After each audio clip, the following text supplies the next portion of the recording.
Anda kembali bersama kami di NTV Prime Dialog. Pemirsa masih bersama Mas Reza Indragiri melalui sambungan Zoom. Mas Reza, mungkin Anda masih ingat kasus apa dengan kondisi serupa Supriyani, tapi yang saya akan tanyakan, apa yang dituju jaksa dengan tuntutan ini, Mas Reza?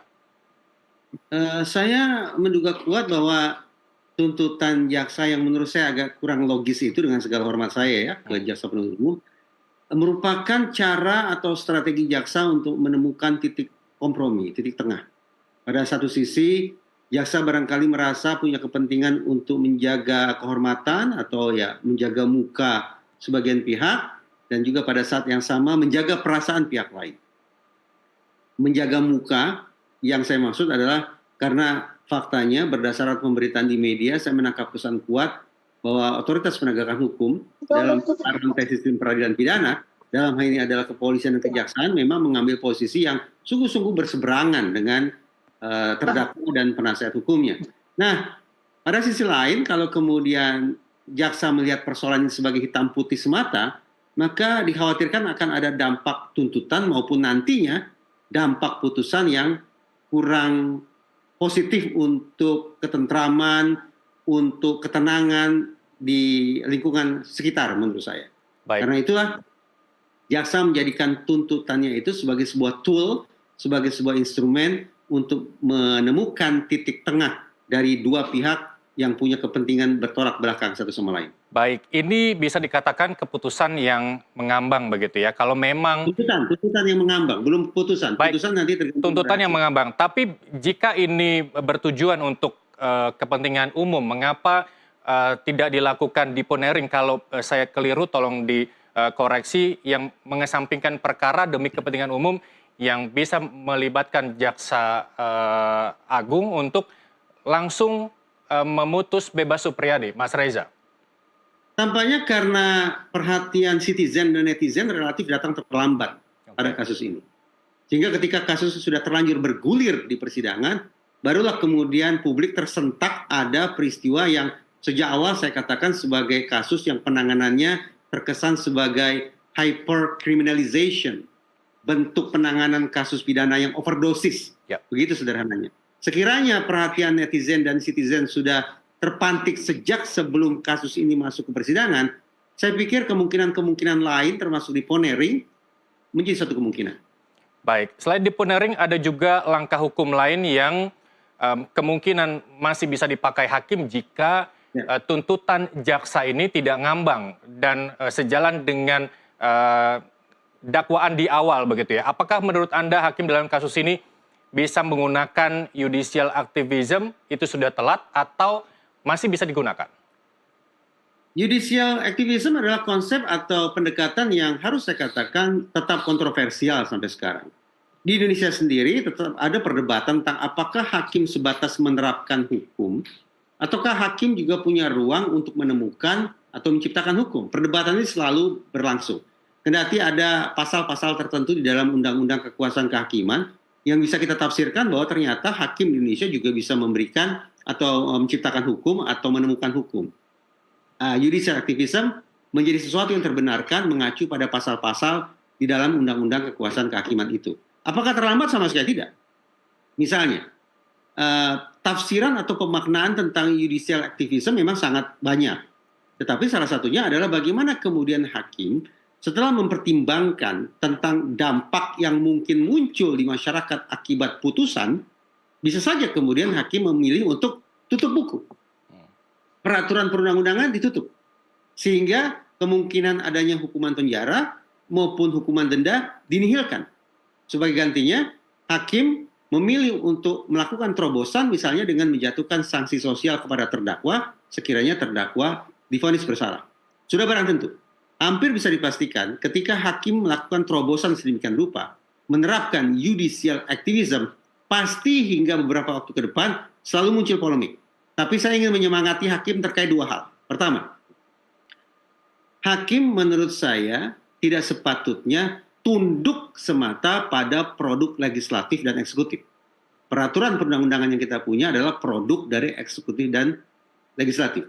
Sebagai bentuk kedaulatan lembaga yudikatif, dalam hal ini Mahkamah Agung, spesifik hakim, maka sepatutnya mereka tanda petik tidak terbelenggu atau terkerangkeng setiap saat oleh peraturan perundang-undangan yang sekali lagi merupakan produk dari legislatif dan eksekutif. Itu satu. Yang kedua, hakim sudah barang tentu di samping membaca peraturan perundang-undangan, mengecek seluruh barang yang dihadirkan di ruang persidangan, hakim harus sungguh-sungguh bisa menghirup udara ekspektasi keadilan dan kemanusiaan yang hidup di luar ruang persidangan. Ekspektasi itu tempo-tempo tidak terwakili oleh peraturan perundang-undangan. Karena itu, hakim punya ruang semestinya untuk membaca nilai-nilai keadilan yang hidup di masyarakat yang sudah melampaui isi peraturan perundang-undangan. Itu yang kedua. Yang ketiga, sekiranya anggota majelis hakim punya cita-cita ingin menjadi hakim agung, maka simak ini kisi-kisi yang sangat penting. Salah satu hal yang harus bisa ditunjukkan oleh setiap calon peserta seleksi hakim agung adalah portofolio berupa putusan emas, putusan yang cerdas, putusan yang bernilai istimewa. Sekiranya dalam perkara ini hakim melakukan judicial activism sehingga di dalam naskah putusannya tercantum terobosan-terobosan hukum termasuk kemungkinan improvisasi hukuman yang akan dikenakan kepada terdakwa, maka putusan yang dihasilkan oleh majelis hakim itu akan punya nilai tambah untuk suatu saat mereka gunakan ketika mereka ingin maju dalam seleksi calon hakim agung. Baik, dari 3 poin yang Anda sebutkan, terus kemudian dari tuntutan JPO menyatakan Supriyani bebas, kemudian dari saksi-saksi di persidangan yang tidak ada satupun yang mengarah kepada perbuatan melawan hukum yang dilakukan oleh Supriyani. Fakta-fakta mulai dari penyebab luka korban hingga waktu kejadian yang jalan dan lain sebagainya. Menurut Anda, arah putusan hakim kemana? Saya tidak tahu. Kemungkinan putusan hakim tetap 50-50.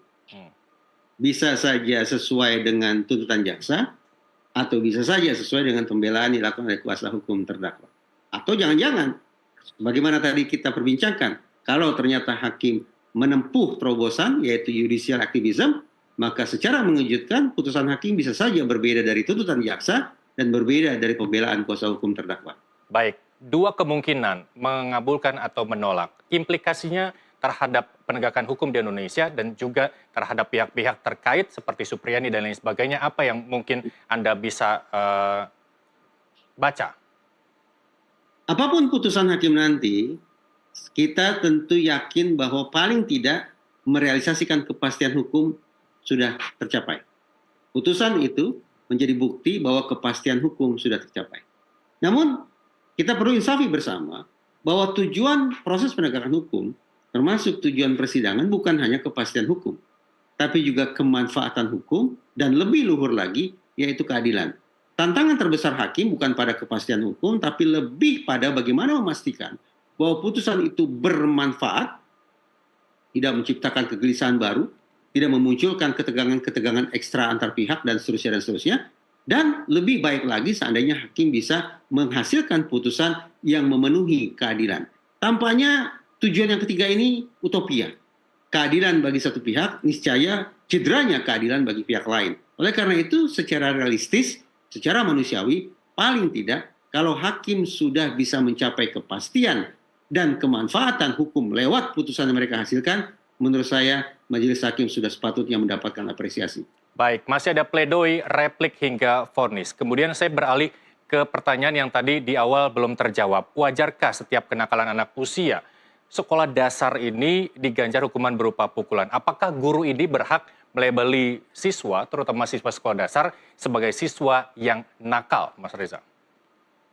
Di ranah hukum ada istilah juvenile delinquency, kenakalan anak. Kata delinquency alias kenakalan itu ternyata ada. Jadi tidak ada kelirunya juga kalau kemudian guru misalnya mengenal atau mengidentifikasi ada siswa yang katakanlah tergolong nakal, ada siswa yang tergolong pintar, dan seterusnya. Bagi saya, untuk memudahkan komunikasi antar para pemangku kepentingan, penggunaan istilah itu tidak salah. Sepanjang tidak dilakukan secara membabi buta, sehingga memunculkan stigma belaka. Itu poin pertama. Yang kedua, sayang beribu sayang, dunia peradilan kita ini tidak mengenal yang namanya persidangan bagi misalnya anak-anak yang disebut nakal.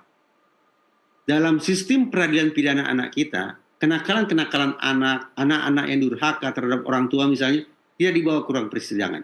Tetapi di beberapa negara yang harus saya katakan sistem peradilan pidana anaknya lebih progresif daripada kita, mereka membuat adanya dua kategori.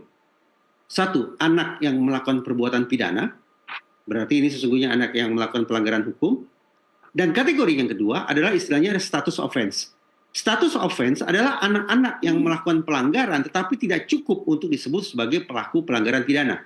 Ilustrasinya tadi, anak yang misalnya melawan orang tua, anak yang melawan guru, dan sejenisnya, agak berlebihan kalau disebut sebagai anak yang melakukan perbuatan pidana. Tetapi kepada mereka tetap bisa dilakukan sebuah mekanisme hukum, sehingga anak-anak itu dimasukkan ke dalam kategori sebagai status offense. Hakimlah yang nanti akan memberikan putusan, termasuk terhadap anak-anak yang dicap nakal atau status offense itu. Baik, secara singkat sebagai akhir dari perbincangan kita bahwa kuasa hukum Supriyani akan melaporkan balik pihak-pihak yang dikatakan merekayasa kasus ini, mulai dari Aibda WH beserta istrinya hingga oknum polisi yang menangani kasus ini dari awal. Harapan Anda dengan langkah hukum balik yang dilakukan oleh kuasa hukum, apa kemudian yang bisa menjadi dipetik pelajaran oleh masyarakat?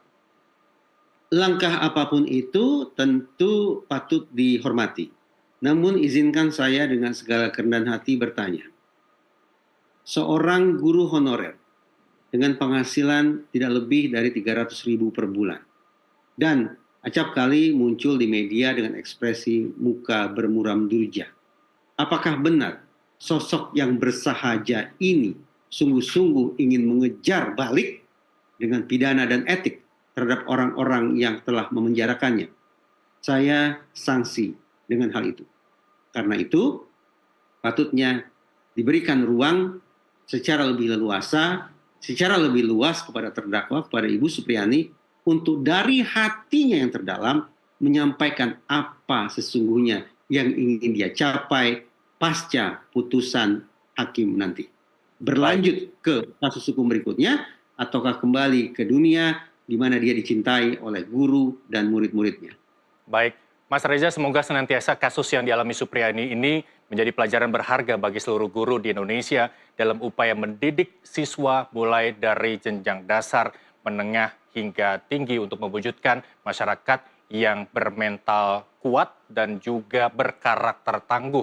Terima kasih Mas Reza Indragiri telah bergabung bersama kami di NTV Prime Dialog. Kita bertemu di lain kesempatan.